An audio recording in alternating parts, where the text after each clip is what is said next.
O PP de Pontevedra está preocupado polos datos de emprego do municipio. Rafa Domínguez explicou esta mañá en rolda de prensa que os datos da última EPA, positivos para España e Galicia na comparativa interanual, son, sen embargo, negativos para a cidade. Ni así, ni con datos históricos para Galicia, ni con datos históricos para España, ni con buenos resultados. Tenemos buenos datos en Pontevedra.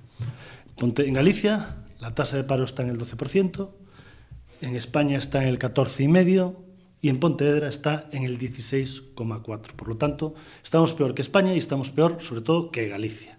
Destacou que Pontevedra se sitúa á cola das 7 cidades galegas.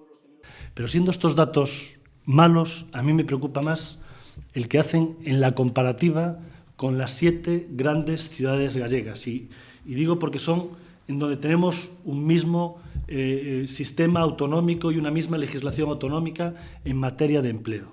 Y en estos datos, lo que estamos viendo, y lo podemos ver aquí perfectamente en este gráfico, es que somos los penúltimos, es que Lores es el campeón del paro. Tenemos unos datos en Pontevedra que son moi preocupantes.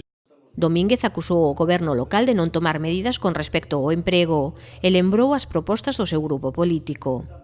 Presenté en los últimos meses medidas de activación económica y os recuerdo las 4 que presenté. Un plan estratégico de empleo, cuáles son nuestras fortalezas, cuáles son nuestras debilidades, qué podemos hacer y en qué nos debemos centrar para ser competitivos. Presenté la necesidad de un nuevo PESON, un PESON que adapte el urbanismo al futuro, un PESON que nos diga hacia dónde quiere crecer la ciudad y dónde se pueden instalar las empresas, pero también dónde puede haber áreas de esparcimiento. Y yo sugerí la bajada de impuestos, la bajada para generar incentivos para que las empresas puedan querer venir a Pontevedra. Ademais das iniciativas xa declaradas, anunciou que nas vindeiras semanas presentará medidas específicas para a xeración de emprego en Pontevedra.